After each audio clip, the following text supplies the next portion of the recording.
Welcome to Healthier Pregnancy, and this is the Cooking at Home for a Healthy Pregnancy session. Welcome, I'm Katie. I'll be leading this session for you today. This recording will be between 40 minutes to an hour. Pause as and when you need to, make notes as you go along, so maybe have a pen and paper handy. If you want to bring a drink, find somewhere comfortable to view this, and that'll reduce being disturbed. And yeah, just let us know what you think of it. So this session we're going to be looking at cooking more from home.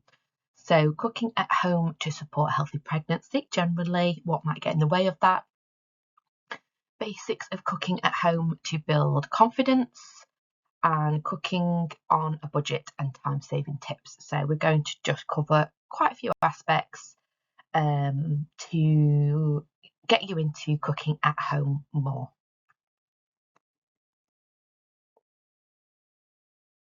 So like I say, this session covers the basics of cooking at home with simple tips and tools to help you start cooking more at home during your pregnancy.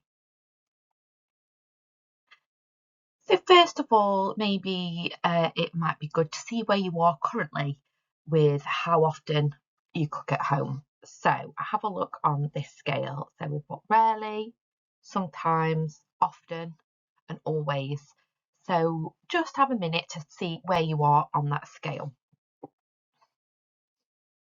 So wherever you are on this scale currently, consider all the ways you are currently making cooking part of your life. So what could you start cooking at home more and how could you move towards the next segment? So if you are kind of sat in the you rarely cook at home, we're going to start considering how you can move into the sometimes section, and if you're in sometimes, how you can move into the often, and often to always.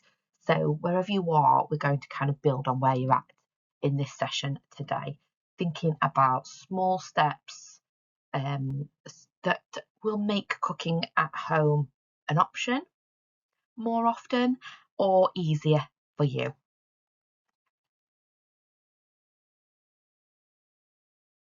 At the end of this session, you'll be asked to create a next step that could support you to prepare and cook more food at home. So as we're going through the session, just think about one thing or a couple of things that you could start doing and building into your day-to-day, so you will be preparing and cooking more food at home. So if you can boil a kettle, then you can evolve that into being useful for cooking, and we'll talk about that more in the session. We will look at the microwave and how we can make use of that more, and also the toaster and things like that. So you will already be doing something that you can build on, and the next step will kind of round that up at the end. First, we're going to look at how cooking can support a healthy pregnancy. Let's dive in. So have a think now for yourself how you think cooking at home could be helpful to you during pregnancy. So just take a few minutes to jot some notes down. So let's have a little look now at how cooking at home can support a healthier pregnancy. So some ideas are that you have more control over hygiene and cooking temperatures, which are especially important in pregnancy because we want to avoid foodborne illnesses, salmonella, and food poisoning, things like that. It is obviously we always want to avoid that, but in pregnancy it is more important to protect you and your baby. We also get more control over the ingredients that are included in the food we eat at home, and how they are prepared. So yeah, we can get the vitamins, we can add the things in that we probably wouldn't be able to if we were eating elsewhere. Also, food portion sizes and choice we have. There is also benefits to cost and with your budget. So you can cook meals to suit your needs, taste and your budget.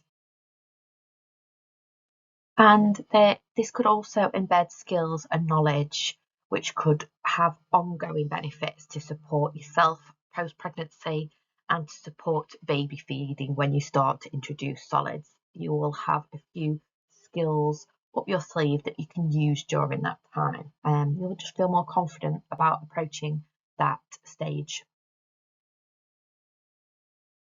This list is not exhaustive. You have probably written some good ideas down as well. So yeah, do let us know if you've got anything good that is also a benefit of cooking at home more. Now we're going to look at some barriers to cooking at home. So this is really the why it might not already happen as much as you'd like it to. So this is going to be personal for everyone. So I want you to take a few minutes now to note down what makes cooking at home difficult for you or your lifestyle currently. So here are some of the things that can make cooking at home more difficult. So during pregnancy, you might be tired or too fatigued. You might feel nauseous or sick. So you're not inclined to be like, oh, right, I'm going to make a full meal, which can, if you used to cook more, can slow that down a little bit. The cost of things is definitely a big one for people. Also during pregnancy, changing appetite. So things might be different or feel different now for you. You might not like what you used to do, so not as confident when coming to make choices or decisions about the meals we cook at home. You might not have time or feel like you've got much time. Lack of confidence. You might not feel you have the skills involved to prepare a meal.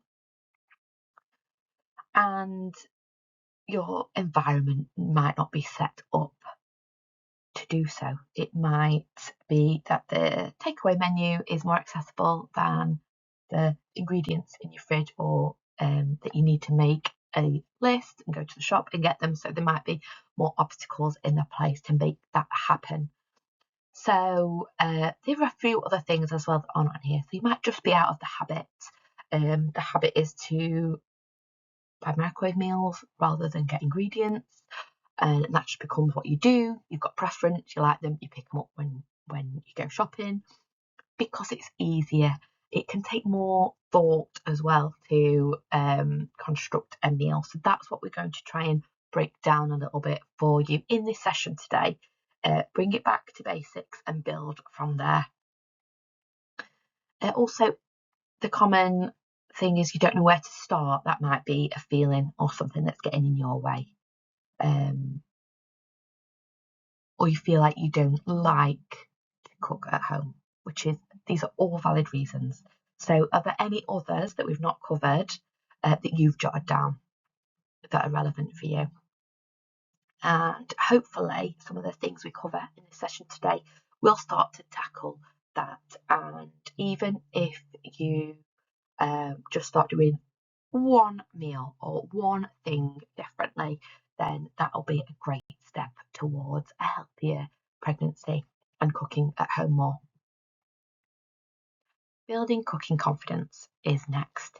So the confidence to cook, lack of skills, don't know where to start, all come in to this feeling confident to put a meal together. And what we are going to go through now is some just basic steps which will build on skills that you already have, that start at a basic level, and how you can build on that to mean that you are cooking and eating more nourishing foods prepared at home. So building confidence in cooking is about starting where you are and building on that step by step. So where are you now? What's one thing you could start doing that means you are cooking at home more than you were doing?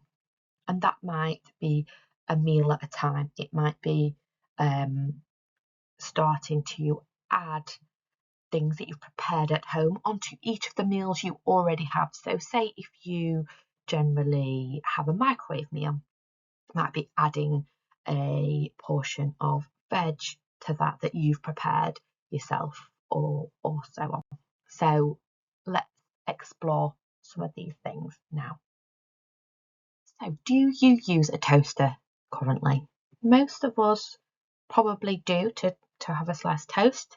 So here we are going to try and build on that to evolve and up level your toast as you go. So obviously using it to toast bread is great and is a good source of starchy carbohydrates for breakfast or as a snack.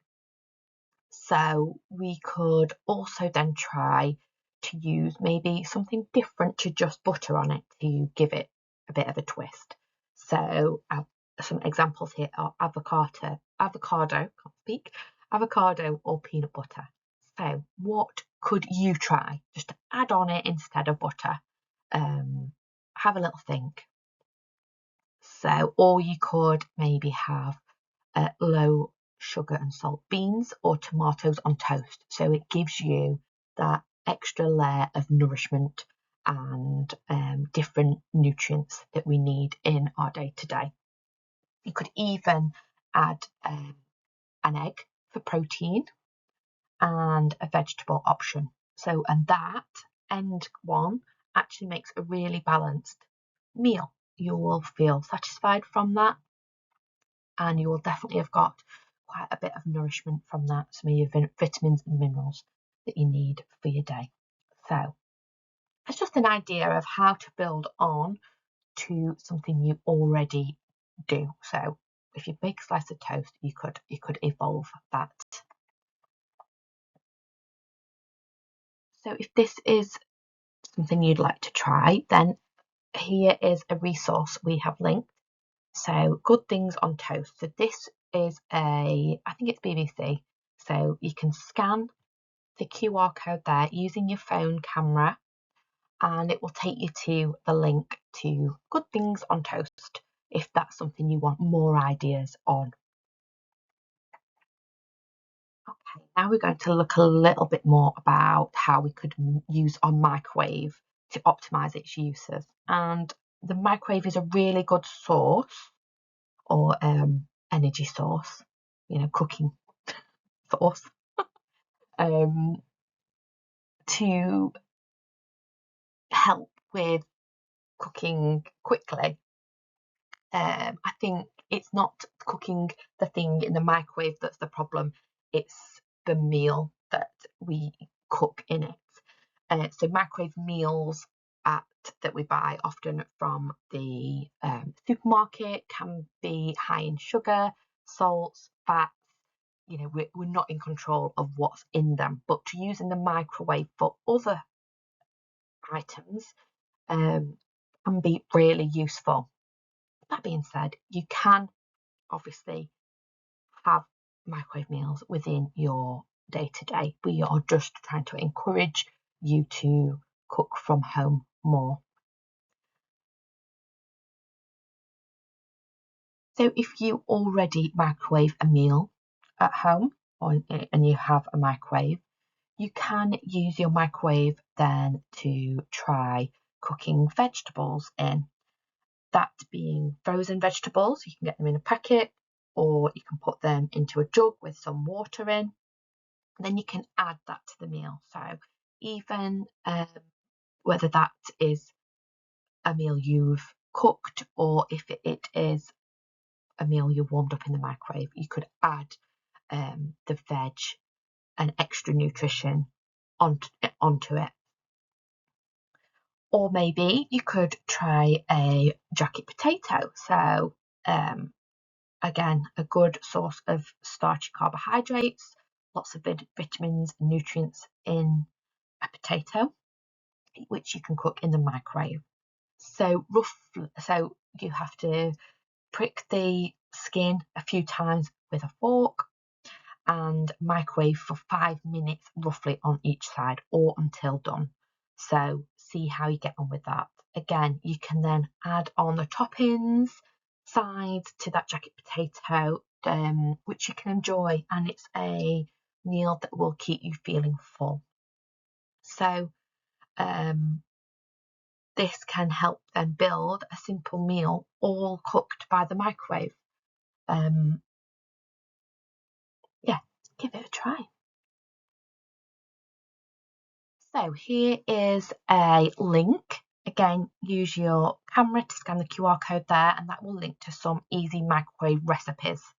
So things you can try that use the microwave to cook them. So this is great if you are short on time and probably minimal ingredients and skills required as well. So yeah, give those a try and have a look, see if there's anything that grabs you. Let us know how you get on with them. So some ideas of getting the most from boiling our kettle, which sounds so simple, doesn't it? So most of us own a kettle and a lot of us will use it to make a cup of tea or coffee. So why not then try adding that boiling water into a pan and cooking pasta or rice, which you can use as part of a meal. So it might be that we are starting to make elements of a meal ourselves rather than the whole of it, if you know what I mean. So doing this will be more cost effective than getting, say, a pouch of rice or some pre-cooked pasta, within a meal. Or it might be that we have pasta and just add a jar to it. That is a lovely way to get more out of our money and start developing the skills to cook more and more of the elements of a meal at home. So then you might build up to a meal and get really confident or happy producing one recipe, but that one recipe we could batch cook for the week. So you might make a double quantity. So you've got it for this week and next week, or for 4 meals that week, however you want to approach it. So yeah, so using the boiling water to cook rice or pasta is a great way to start building in those elements that you are cooking yourself. Or maybe you can use that boiling water to poach or boil an egg, or even to boil vegetables or potatoes to mash. So again, these are all great elements of a meal. So the poach or boil an egg, you could then obviously toast a slice of toast and add kind of some beans or spinach or bits alongside it, whatever you fancy or feel is a good addition for you. So yeah, this might just give you some ideas on just something as simple that you already do, such as boiling the kettle, can help start to build that. So is there one thing out of those that you could try? That maybe one of these is going to be your next step. So here I have added a link. Follow the QR code, same as on the others. And these are basic cooking skills, which I put this in because I mentioned poaching and boiling an egg on the last slide, and this can talk you through that. If you like eggs on toast, then this is a great website for that. If you want to start building on basic techniques, skills, again, that is good for building that confidence.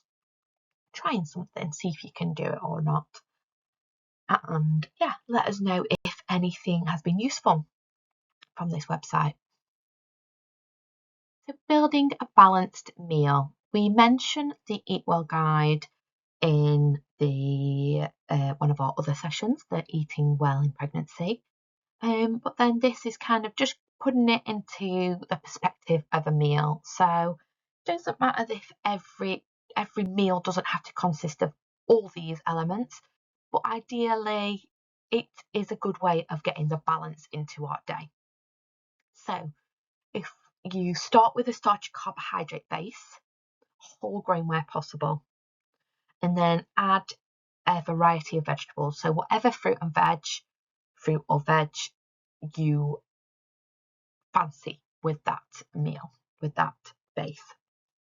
So, and that doesn't have to be fresh. We often think it's all got to be fresh, which can feel costly, but really optimize on frozen and canned items. These can keep for longer, and they give as good, if not better, nutrients than fresh. So they are a good way to always have something in store. So, having peas or carrots in the freezer ready, and then you can use the microwave to warm them up, or boil a pan, put them in a pan of water, whatever feels doable for you. These can also be eaten cooked or raw, so it might be getting used to chopping up these kind of vegetables and just making that part of what you do. Maybe that's your next step, is cutting fresh fruit and veg up that you do use, so then it gets used and is ready to go into meals or eaten on the side of your meal that day. Then 3, add some protein, and this could be your meat, fish, eggs. It could also be vegetarian alternatives, vegan alternatives, nuts, lentils, things like that that'll boost the protein within a meal for you. This balance should get you feeling satisfied and full, give you the nutrients and nourishment you need from a meal, and also keep you fuller for longer. So to build on that here, this resource is some easy lunch ideas. So if you are thinking, what am I going to eat for lunch? Like, it's often a meal that gets overlooked. Just kind of grab whatever's in, or just then turn to a sandwich, which is fine. Obviously, it's a great way to build in the elements that we need, but here are some other ideas if you want some. So scan the QR code with your phone, and you can access that. So including vitamin-rich foods within your meals or accompaniments to your meals is great to support a healthy pregnancy. So here is an example of some of the foods that contain the vitamins needed within pregnancy. This is taken from the Healthy Pregnancy Session, Getting Your Vitamins in Pregnancy. And if you want to access that, or are interested in understanding what foods have certain vitamins in, so you can be intentional about including them into your diet throughout pregnancy, then follow the QR link here and you can access that session. So as you might have noticed throughout this session, the emphasis is on starting small and then building on that from there. As you become more familiar with the elements of preparing food at home, the skills required, and that will then build your confidence over time. So start by doing something small, something familiar to you or easy. That will then build your confidence in your ability to do that thing. And that will also make you feel good and more willing to try new things, and also repeat that again. So some ideas to small steps are just making one part of a meal to start with, if that feels doable for you. So for example, preparing and cooking the vegetables to go onto a side dish, or even, they can be frozen in the freezer, and that you get them prepared in a way that suits you, either in a microwave or on the in a pan. Adding the kind of starchy carbohydrate section to the meal, so whether that be potatoes, rice, making your own kind of roast vegetables and potatoes that could go add to it. These then will build on your skills and the elements of each meal. So, and then build up to a recipe by getting familiar with the skills needed. So whether that be chopping or boiling or scrambling eggs or preparing different foods in different ways. The link that we shared, the 20 or 25 cooking skills, might be useful to just get those elements built in. Just try one thing and go from there. Then finding one easy recipe or something that you like eating already and trying to find ways that you can start cooking that, preparing and cooking that from home. And that might initially look like, say, cooking the mince and adding a jar sauce to something to make a bolognese that you can use in spaghetti bolognese or lasagnas or on jacket potatoes, etc. And then that might evolve to then being able to make your own sauce and add your own herbs and flavours to it. So build from where you are and start with elements of the recipe being cooked at home, and then you can make it suit your needs. So you might then get to the stage where you can confidently just add extra things in, extra veggies in, so you are getting more nutrients and minerals, vitamins from the items you're making. Now we're going to move on to some tips for cooking at home on a budget. But these are not exhaustive in any means. By all means, use this as an ideas place and then go and find your own ways of trying to cook more cost efficiently at home and more on a budget. Because if we can save a bit of money along the way, then that is really obviously helpful. So here are some tips for cooking at home to reduce costs. Plan ahead. So this is like thinking about what you got on in your day and either preparing things, making snacks, thinking when you'll need meals in different scenarios and what time you've got available, because time can often mean that we are buying convenience things as well, which can cost more when we're out and about. So the aim for this is to try and reduce the amount of snacks or food you need to buy out or on the go. So using cheaper supermarkets or places with supermarkets with fewer distractions.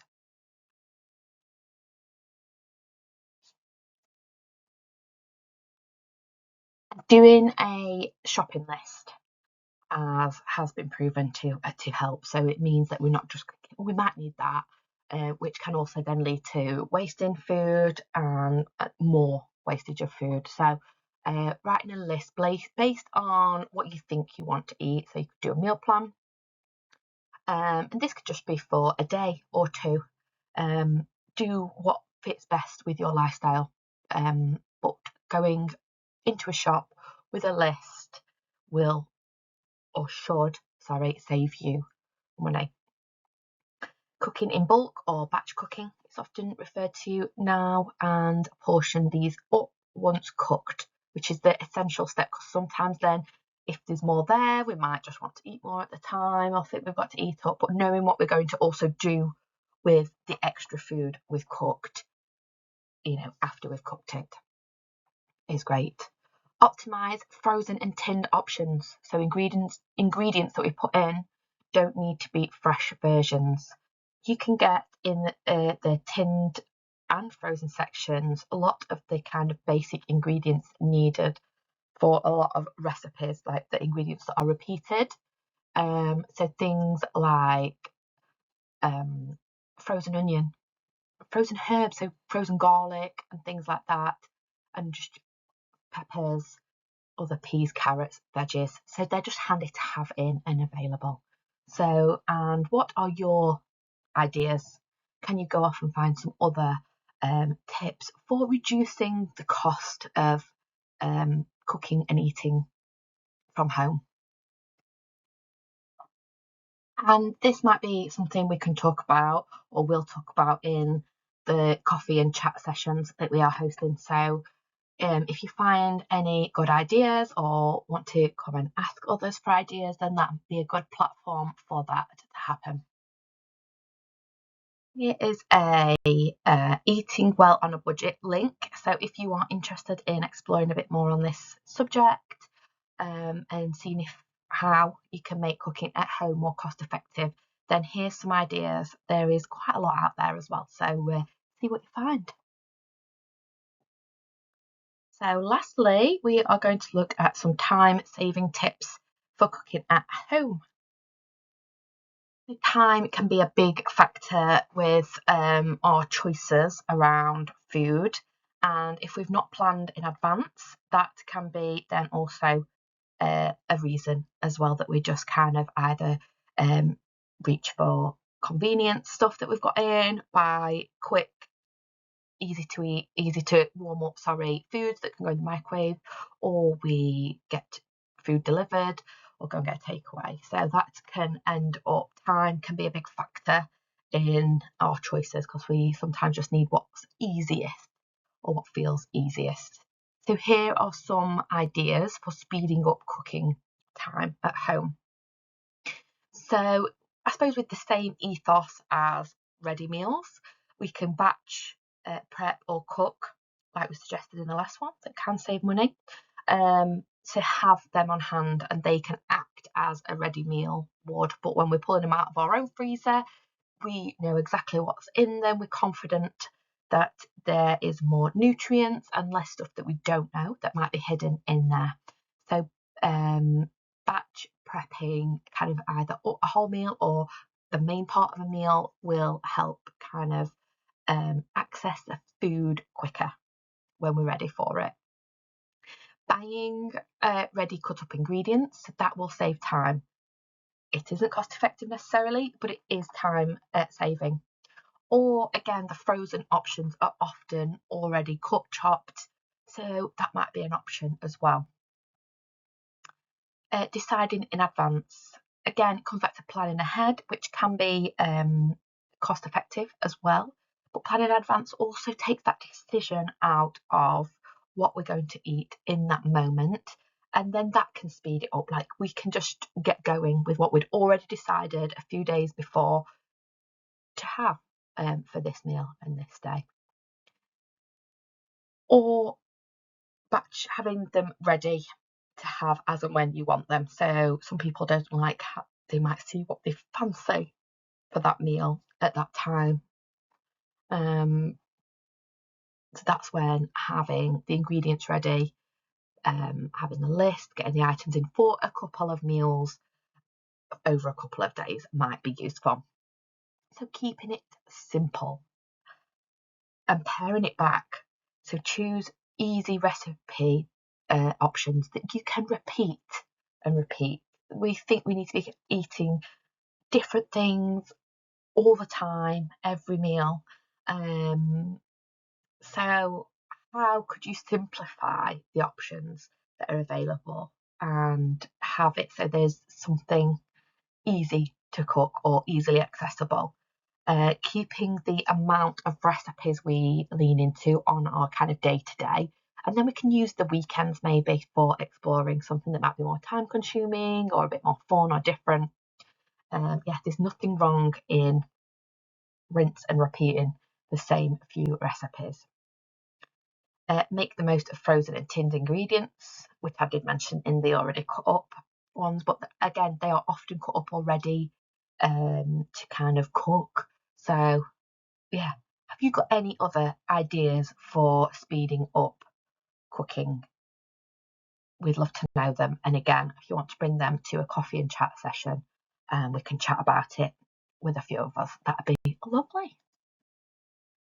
The last few slides we have here are just a couple more resources that you might find useful to support eating at home during pregnancy or getting prepared. So you having a little look on these resources that we've shared or the web pages is kind of starting the ball rolling. You are starting to get prepared. You're thinking about it. So, and raising your awareness and getting ideas. That's really good.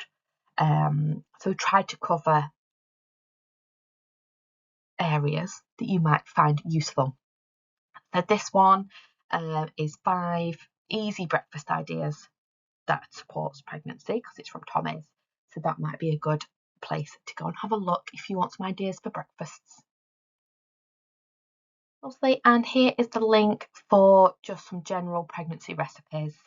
I think this link might be Tommy's as well, so if you want to go and have a little look on there, they share quite a few things and you might get some ideas. You might not want to follow those back to the book. You don't have to, a recipe is really just a suggestion of ingredients that you want to put together. You can take out the bits or add in different things depending on your preferences and tastes. And obviously during pregnancy, we just don't fancy some things or we really fancy others, so we can lean into that as well. So now at the beginning, I encouraged you to think throughout this session about 1 or 2 things you might want to implement or try within your day so you can cook more food and prepare more food at home. And now is the moment where you kind of make a decision about what that step is for you. So think about it very simply. My next step is I aim to do this when you're going to do it, and I will make this happen by doing. So have a minute, jot those little statements down, and then add your goal, your next steps into that, and it'll give you something to work towards that's tangible. We've written it down. It's something that you want to do. It will feel doable, hopefully, for you as well. So here is an example. My next step is to plan 3 evening meals. I aim to do this on a Monday morning before work. I'll make this happen by adding it to my calendar to remind me every week. That is a outline. It is specific. You know what you want to achieve and how you're going to achieve it. And that's what we want when we are kind of writing down a goal or a next step for us. So hopefully you will have got some information that you feel useful from this session. If you have any questions at all, you can always ask your advisor, or you can bring them along to discuss at one of our upcoming coffee and chat sessions. So yes, let us know. So in this session, we have shared lots of the links. By all means, visit those that you feel are of interest to you and your current day-to-day, what you'll find useful. You don't have to go and look at them all. There's a lot on there, so don't feel overwhelmed. There are a couple more links here, so if you need any more information or signposting with regard to this topic, please do get in touch. Thank you for joining this session, and we will hopefully, or one of us will hopefully speak to you soon. Take care. Thank you. Bye.